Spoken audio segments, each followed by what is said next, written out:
Miss হবে না আপনার পছন্দের টিভি শো। দেখুন জি5 অ্যাপে একদম ফ্রি। কেন সব ক্ষেত্রে ছেলেরা এক একটা অন্যায় করে যাবে এবং ওরা ভাববে যে তাদের বউয়েরা সবসময় ওদের পাশে থাকবে? কেন? আমারও সেই একই কথা বিপাশাদি। কি বলতে চাইছিস? যা বলা সেটা তো আমি আগেই তোমায় বলে দিয়েছি বিপাশাদি। না না, সিরিয়াসলি পরাগ একটু ভালো হয়ে বাড়ি ফিরে যাক, তারপর এই ব্যাপারটার একটা ফয়সলা দেখছি আমাকে করতেই হবে। অদ্ভুত ব্যাপার।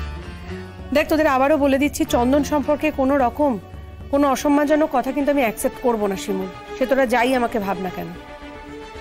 আর এর জন্য যদি আমার প্রিয় মানুষদের সঙ্গে আমার সম্পর্ক ছেদও করতে হয় তাহলেও আমার কোনো অসুবিধা নেই।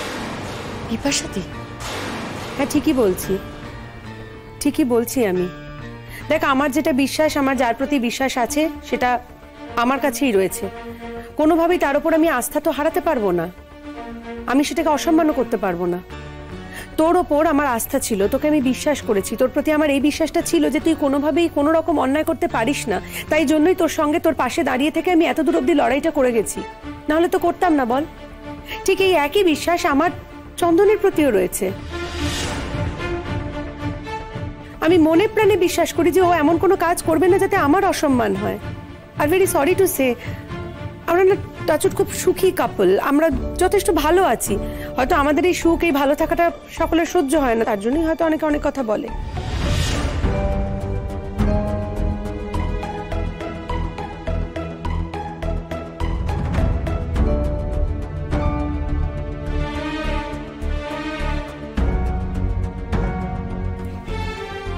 থাক বরঞ্চ এখন এসব কথা। হ্যাঁ থাক, কথাটা তো আমি তুলিনি, কথাটা উঠলো তাই তার উত্তরে আমাকে কয়েকটা কথা বলতে হলো। আসলে কি বলতো, আঘাতটা তো আমার ভিতরে লেগেছে। আমার হাজবেন্ডকে নিয়ে কন্টিনিউয়াসলি এরকম কথা হয়ে চলেছে, সেটা তো আমার শুনতে ভালো লাগছে না শিমুল। আর কথাগুলো বলছে কারা? যারা কিনা আমার খুব প্রিয় বন্ধু, সব থেকে কাছের মানুষ, তারা। এই কথাটাই মনে রেখো, আমরা তোমার কাছের মানুষ বলেই আজকে কথাগুলো বলছি, তা না হলে তো বলতাম না। আজকে যদি অন্য কারোর জীবনে এরকম ঘটনা ঘটতো, আমরা কেন বলতে যেতাম বলো তো? আমাদের কি দরকার?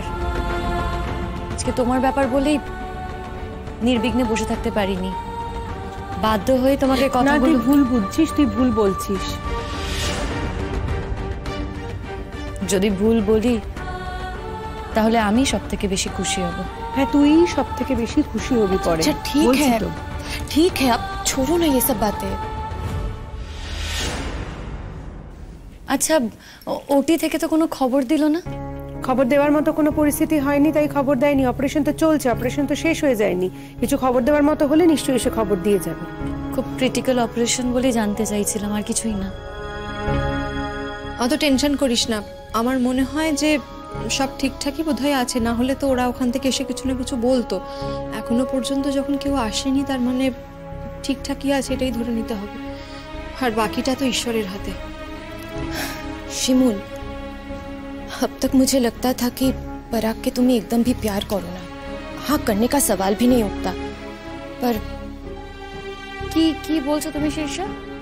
देखो शिमुल, कुछ माइंड मत करना, पर अब लग रहा है कि थोड़ा कुछ तो है तुम्हारे मन में उसके लिए। এই পলাশ আসছে, ওই যে ওই দেখ ঢুকছে, গেছিল বোধহয় এদিক ওদিক কোথাও। এমনও হতে পারে পুলিশ কমপ্লেন করতে গেছিল। হ্যাঁ, আমার নামে করতে গিয়েছিল, হয়তো করুক, আমার কিচ্ছু যায় আসে না। কি করছে কি করছে না তাতে আমার সত্যি কিছু যায় আসে না। আমি আর কোনো কিছুকেই ভয় পাই না। ভয়টা তো আমাদের। তুই যে কেন এরকম একটা... কি বলছো বলো তো সুচরিতাদি? কেন এই কথাটা বলছো? তোমরা তো ওখানে ছিলে, জানো তো কি সিচুয়েশন হয়েছিল। কেউ ছিল না সাইন করার, বাড়ির লোকও ছিল না। আর সাইনটা যদি না করা হতো, অপারেশনটা হতো না। তোমরাও তো বলেছিলে যে আমরা সাইন করব, বলনি তোমরা? হ্যাঁ, আজকে তোমরা পাড়ার লোক বলে তোমরা সাইনটা করতে পারোনি। সেখানে আমাকে বাধ্য হয়ে বলতে হয়েছে যে আমি ওর ওয়াইফ। তা না হলে তো সাইনটা করতে পারতাম না, অপারেশনটাও শুরু হতো না। এই সিস্টার আসছে রে।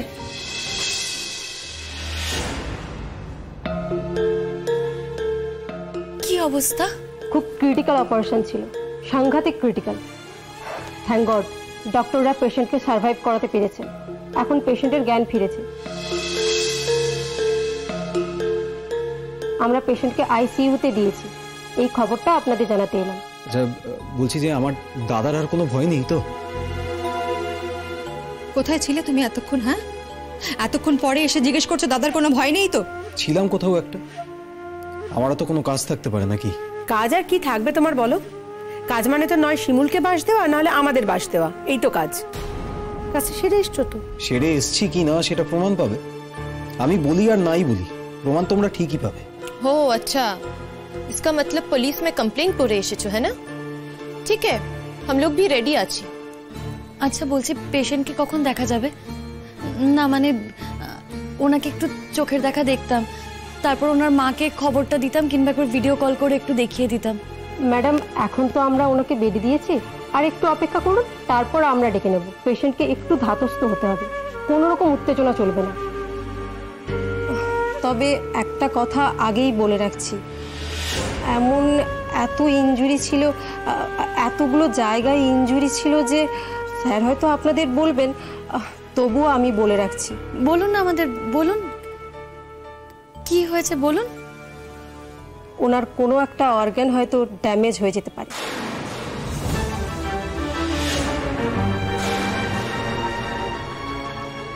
এটা এখন নয়, আস্তে আস্তে হয়তো পরের দিকে, হয়তো পায়ের প্রবলেম হতে পারে। মানে কোন অর্গানটা কতটা এফেক্ট করে যাবে সেটা এখন বোঝা যাচ্ছে না। ডক্টররা আপনাদের বুঝিয়ে বলবেন। ওনারা আলোচনা করছিলেন, আমি শুনেছি বলে আপনাদের বললাম। মানে হাঁটা চলা করতে পারবে না, কাজকর্ম কিছুই করতে পারবে না? কি বলছেন বলুন তো। ম্যাডাম এত কথা তো আমি বলতে পারবো না, এই বিষয়টা ডক্টররাই বলতে পারবেন। আমি এখন আসছি। বলছে চলো আমরা বরঞ্চ আইসিইউর সামনে গিয়ে দাঁড়াই। হ্যাঁ, আমার দাদার যদি কোনো ড্যামেজ হয় না, তার জন্য কিন্তু তুমি দায়ী থাকবে। আমি কেন দায়ী থাকবো? আমি তো আর অপারেশন করিনি। কারণ বন্ডে সাইনটা তুমি করেছো।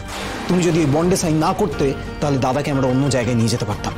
রাখো, এখন প্রয়োজন ছিল টিকিট খুঁজে পাওয়া যায়নি, এখন দাদাকে উনি অন্য জায়গায় নিয়ে যেতেন। বাজে কথা যত সমস্ত। শোনো, তুমি যে কাজটা করেছো না, তার দাম তোমাকে দিতে হবে। ভয় পাই না আমি, আর আমি কোথাও পালাচ্ছিও না, আমি এখানেই আছি।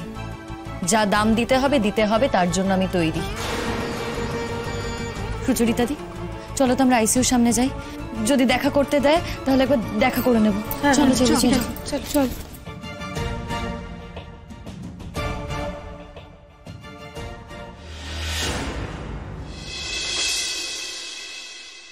স্যার, শিমুলটা এখনো এলো না। পুতুল, পুতুল তোমার ভাই অসুস্থ না? ওই জন্যই তো আমাদের বাসরও হলো না। বাসরে কত গান টান হতো বলো তো। আর সেই জন্যই তো বউ আটকে গেছে, তাই না? কিন্তু তোমার ভাই এখন ভালো আছে, ওর জ্ঞানও ফিরেছে, আমি খবর পেয়েছি। জি5 ডাউনলোড করুন আর সব এপিসোড দেখুন একদম ফ্রি।